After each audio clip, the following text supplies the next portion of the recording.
Pasca Hasto mendapat amnesti dan dibebaskan dari rutan KPK, PDIP menyatakan sikap menjadi partai penyeimbang pada pemerintahan Prabowo Subianto. Kita akan mengulasnya dengan Kepala Departemen Politik dan Perubahan Sosial CSIS Arya Fernandes. Selamat malam, Mas Arya. Selamat malam, Ilona. Apa Ya, kabar? luar biasa. Semoga Anda juga baik. Terima kasih telah bergabung di Kompas Malam. Mas, PDIP jadi penyeimbang. Analisis Anda, posisi clear PDIP seperti apa? Malu-malu dukung pemerintah atau gimana? Ya, memang ada dua opsi yang akan diambil ya setelah bebasnya Pak Hasto. Yang pertama, PDIP mendukung pemerintah tetapi tidak bergabung di kabinet. Mhm. Atau yang kedua, mendukung pemerintah tetapi bergabung di kabinet. Hmm. Nah, kalau kita dengar pidato Bu Mega tadi, sepertinya opsi pertama yang dipilih, yaitu mendukung pemerintah tetapi mungkin tidak akan bergabung di pemerintah. Tetapi Mendukung pemerintah tapi tidak bergabung di pemerintah. Jadi ini abu-abu posisi PDIP. ya itu harus ditempuh sama PDIP karena PDIP sekarang saya kira akan memprioritaskan penyelesaian atau konsolidasi internal setelah melalui sejumlah krisis-krisis politik ya.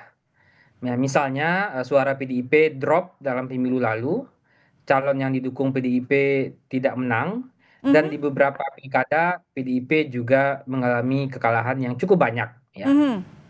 Jadi Jawa Tengah bagaimana dengan misalnya. posisi di akar rumput, Mas Arya?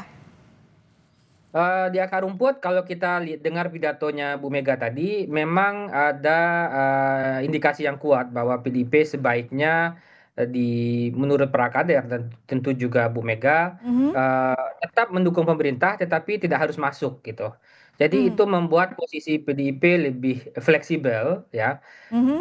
Bisa tetap bekerja sama dengan Pak Prabowo, Mhm. tapi pada saat yang sama juga bisa seperti tadi yang disampaikan Bu Mega sebagai penyeimbang yang kritis. Jadi karena PDIP sadar bahwa pada satu titik akan ada fase Oke. kompetisi. Mhm. Lalu dampaknya apa untuk Pak Prabowo?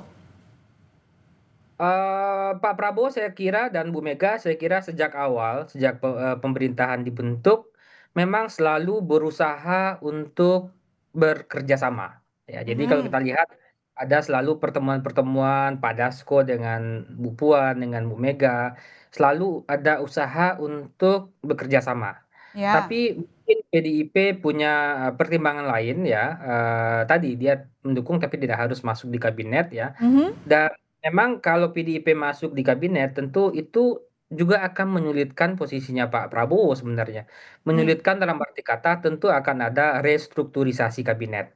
Mhm. Akan ada mungkin pengurangan alokasi menteri ke partai tertentu atau ada reshuffle kabinet yang cukup besar ya. Karena kalau PDIP masuk tentu paling tidak 3 sampai 4 kursi karena PDIP adalah partai besar ya. Jadi Dan ini itu tak lepas membuat jadi situasinya ini tak lepas dari muatan politis ya, Mas Arya? Setiap pertemuan-pertemuan politik tentu, ada kesepakatan politik dan itu sesuatu yang, biasa terjadi ya. Mhm. Sekarang tentu, PR PDIP ke depan pasca kongres ini adalah saya kira pertama tentu konsolidasi internal di tengah prahara-prahara dan penurunan elektoral yang terjadi. Dan yang kedua saya kira prioritas kedua mungkin menurut saya juga adalah, pelembagaan partai, penguatan akar rumput PDIP, baru yang ketiga saya kira adalah menjaga hubungan baik dengan, pemerintah ya. Oke. Lantas bagaimana nih Mas Arya? Prabowo menjaga hubungan baiknya dengan Jokowi. Apakah ini membuat Prabowo di posisi yang dilematis antara Jokowi dan juga Megawati? Dari sisi Pak Prabowo, ini tahun pertama dan kabinet-kabinet di tahun pertama di banyak negara-negara demokrasi itu biasanya menjaga stabilitas. Hmm. Dan pada saat yang sama tentu juga karena menjaga stabilitas menghindari adanya konflik politik ya dengan siapa saja. Semuanya ingin Jadi dirangkul oleh Presiden Prabowo Subianto. semuanya ingin dirangkul ya. Tapi Karena apakah ini tidak tentu menyinggung seorang Jokowi? ya bahkan even dengan Pak Jokowi sendiri, Pak Prabowo pasti juga akan merangkul juga. Jadi ini semacam Pak Prabowo memastikan atau menjaga hubungan ketika hubungannya dengan Bu Mega baik ya, meningkat, tapi pada saat yang sama presiden selalu punya cara juga, setiap presiden selalu juga punya cara bagaimana meningkatkan juga hubungan dengan Pak Jokowi.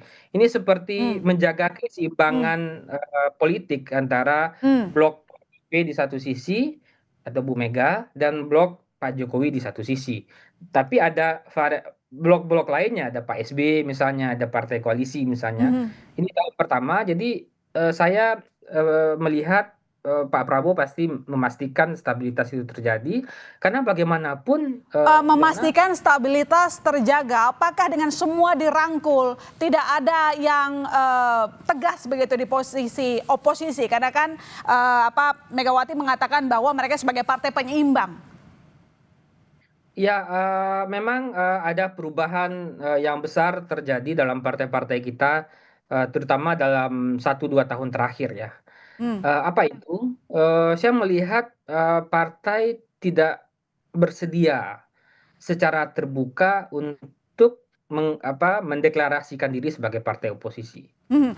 Mas Arya, kalau PDIP sebagai partai penyeimbang di tengah situasi yang sekarang, bukankah kita masih membutuhkan pemerintah itu butuh oposisi sebagai pengkritik begitu kan, sebagai meluruskan lagi sebuah kebijakan yang mungkin tidak menguntungkan semua rakyat.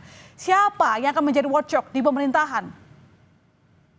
Ya, tentu sekarang kita berharap ya meskipun PDIP lebih memilih menggunakan diksi penyeimbang, ya Hmm? tentu kita berharap PDIP bisa memberikan pandangan-pandangan baru, pandangan-pandangan alternatif di sidang-sidang di DPR ya. Tentu juga partai-partai lain saya kira ya sebagai koalisi yang konstruktif juga gitu. Mhm. Tapi pada saat yang sama tentu saya kita juga berharap konsolidasi masyarakat sipil terjadi ya, media massa, universitas ya yang bisa juga menjadi salah satu kelompok kepentingan yang juga tentu berkepentingan untuk memastikan setiap kebijakan publik yang diambil itu orientasinya adalah untuk kesejahteraan masyarakat.